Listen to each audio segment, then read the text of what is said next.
Donc bonjour et bienvenue à tout le monde. Aujourd'hui, on va développer un thème qui est un thème, je pense, essentiel. Alors c'est assez étonnant parce que normalement, j'avais prévu un autre thème et celui-là, il avait été envisagé au départ. Et le thème qui était marqué sur le site, c'était sur le plan angélique et notre guidance. Et en fait, vous avez eu comme information que c'était faire tomber les masques.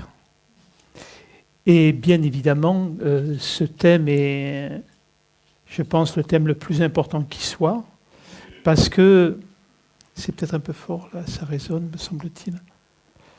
Le thème de faire tomber les masques, c'est vraiment une vraie invitation, une invitation à l'humilité, à la transparence, à la simplicité, et aussi une invitation à aller toucher ce qu'il y a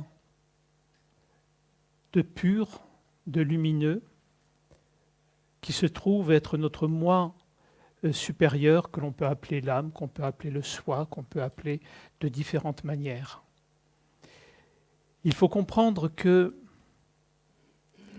nous ne pouvons pas, par notre propre volonté, nous transformer, nous changer ou faire réellement tomber les masques à partir de notre volonté. Parce que toute notre volonté, toute notre action, elle se fait toujours à partir du jeu personnel. Et donc, arriver à aller derrière, à aller voir qu'est-ce qu'il y a derrière ces masques, derrière ces attitudes, derrière ces postures, derrière la personnalité. Le jeu personnel ne peut pas aller lever le rideau, aller voir la lumière qu'il y a derrière. Le jeu personnel n'a qu'une possibilité, c'est comment il va se comporter dans la relation à l'autre. Est-ce que nous allons fonctionner à partir d'une volonté de satisfaction personnelle, c'est-à-dire que nous allons utiliser certains masques, et ces masques-là, qui ne sont pas les 7 masques qui sont liés aux blessures, ce sont les masques que l'on utilise dans la relation avec les autres. Ce sont des masques que tout le monde connaît, qui sont le manipulateur, le séducteur, j'en ai noté d'autres,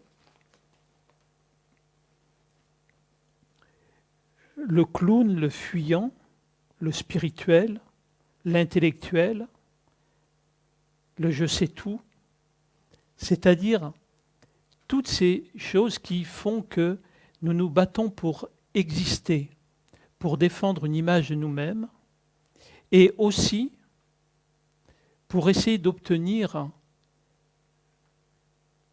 la satisfaction de nos besoins et de nos envies. Ces masques que je viens de nommer, nous les remettons rarement en question. Pour la raison toute simple, c'est qu'ils nous apportent des bénéfices. Quand on manipule quelqu'un dans le but d'obtenir quelque chose de lui et qu'on obtient satisfaction, rarement on se dit je l'ai manipulé, j'ai été malhonnête. On se dit chouette, j'ai obtenu ce que je voulais. Dans la séduction, même la séduction au niveau de l'homme et de la femme, il y a cette manipulation où on va montrer un personnage qui n'est pas nous. On va essayer de créer un personnage qui est attractif, qui va éveiller le désir chez l'autre. Mais en réalité, qu'est-ce qu'on fait, encore une fois? On met un déguisement, comme les masques de carnaval. Tout ça pour montrer encore une facette de nous, mais qui n'est pas nous non plus. Le spirituel, celui qui pense avoir une connexion privilégiée avec les plans subtils et qui va regarder avec une certaine hauteur celui qui n'est pas spirituel, c'est encore un masque, c'est encore un déguisement. Et ce n'est pas pour rien, effectivement, que les costumes, généralement, vont avec. Le séducteur va s'habiller d'une manière particulière. Le spirituel, notamment dans le milieu religieux, va avoir un costume. C'est-à-dire que on est toujours dans les faux semblants, on est toujours dans un système où on se déguise pour essayer de défendre une image de nous-mêmes, comme si que ce que nous sommes véritablement n'a pas assez de valeur, comme si notre réalité n'était pas plus belle que tout ça. Est-ce qu'il y a besoin de séduire? Ne sommes-nous pas assez séduisants? A-t-on besoin de mettre un masque de spiritualiste, étonné que nous sommes tous animés par la divinité elle-même? Donc, tous ces masques que l'on voit qui font que nous devenons des personnages sociables, aimantes, ce sont tous nos petits mensonges. Et ce n'est pas grave. Ne pensez pas que dans mon propos, je dise que ça soit bien ou que ça soit mal. C'est aussi le jeu de notre humanité. C'est pour ça qu'on est dans l'expérience humaine. L'expérience humaine, c'est le choix du moi supérieur qui choisit de venir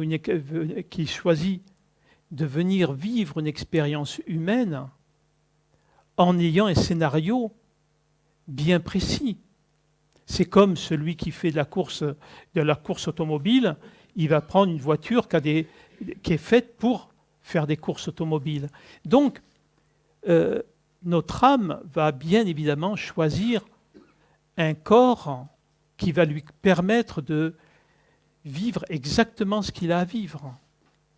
Ce qui veut dire que tous ces masques dont je viens de parler et que l'on remet peu en cause, la seule chose que nous ayons à voir pour les dissoudre, c'est de les voir avec honnêteté, sans jugement, sans critique, sans même vouloir les changer. Juste avoir cette honnêteté de pouvoir dire, effectivement, dans cette situation, j'ai manipulé l'autre pour obtenir ce que je désirais. Ou j'ai été dans la malhonnêteté en lui exprimant quelque chose qui n'est pas le fond de ma pensée, mais je ne veux pas lui dire parce que je risque effectivement que les conséquences soient négatives pour moi. Ce qui veut dire que, et je le répète, il n'y a rien à changer en ça. Parce que si on veut changer toutes ces attitudes et essayer d'aller vers la sainteté, c'est encore un masque. On va prendre le masque du spirituel en essayant effectivement d'être dans une rigidité, de perdre notre spontanéité. Et on va jouer encore un autre rôle. Tandis que la vie, elle nous invite à vivre ce que l'on est. Un cerisier ne cherche pas à devenir un prunier. Une vache ne cherche pas à devenir un papillon. Ils vivent ce qu'elles sont.